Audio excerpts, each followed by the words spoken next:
आजकल हमारे देश में होड़ लगी हुई है, कोई कहता है मैं दलित हूँ, मैं महान हूँ, कोई कहता है मैं ठाकुर हूँ, फिर कोई आ जाता है झंडा लेके मैं ब्राह्मण हूँ इसलिए महान हूँ।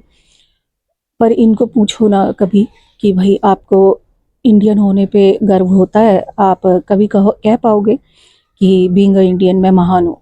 तो ये लोग हजार कमियां गिना देंगे कि इंडिया में ये कमी है, वो कमी है। इनको यही नहीं पता किसी को भी ना कि देश को आगे बढ़ाना ना हम सब की जिम्मेदारी है, हर नागरिक की जिम्मेदारी है। देश की जिम्मेदारी नहीं होती हम लोग को आगे बढ़ाना, देश की जिम्मेदारी नहीं होती नागरिकों को आगे बढ़ाना, नागरिकों की जिम्मेदारी होती है देश को आगे बढ़ाना। पर इनको इससे कोई मतलब नहीं है, सबको दिखाना है कि मैं महान हूँ, मैं महान हूँ, मेरे बाप ने वहाँ लड़ाई लड़ी थी, मेरे परदादा ने संविधान बनाया था। अरे भाई जो बन गया बन गया। आज के हालात के जो हीरो हैं और जो महान है ना वो ये आर्मी वाले हैं जो ऐसे कंडीशंस में भी काम करते हैं। अब मेहरबानी करके कोई ये मत लिख देना कि किसान महान है। भाई किसान भी महान है, अपनी अपनी जगह सब काम कर रहे हैं। लेकिन कितने ही लोग कहते हैं आर्मी वाले भी तो पैसा कमाने के लिए ही फौज में जाते हैं। ऐसा बिल्कुल भी नहीं है। 80% लोग आर्मी में जो जाते हैं वो पैशन के लिए जाते हैं, वर्दी के लिए जाते हैं और देश के लिए जाते हैं।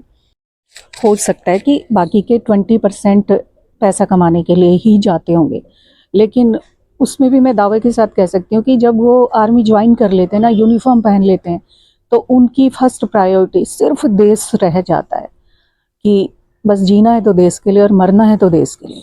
और ये बात मैं दावे के साथ कह सकती हूँ क्योंकि मेरे पिता आर्मी में थे और मेरी माँ किसान थी। सेकंड थिंग, बहुत सारे लोग कहते हैं कि किसान के बिना भी नहीं होता, होता तो किसी के बिना भी नहीं। मैं तो कहती हूँ एक स्वीपर है तो वो भी बहुत ज़्यादा ज़रूरी है। हर किसी का काम बहुत ज़्यादा महत्वपूर्ण है जो भी ईमानदारी से कर रहा है अपना काम। लेकिन जो सबसे ज़्यादा ज़रूरी है ना, वो मुझे लगता है कि हमारी आर्मी है और आर्मी का काम ही सबसे ज़्यादा प्राउड वाला काम है। और सबसे ज़्यादा मुश्किल कंडीशन में हमारी आर्मी ही काम करती है। और किसान की फसल अगर ख़राब हो जाती है ना तो वो दोबारा बोई जा सकती है, दोबारा आ सकती है। लेकिन आर्मी वाले की अगर जान चली जाए ना वो दोबारा पैदा नहीं हो सकता। जय भारत।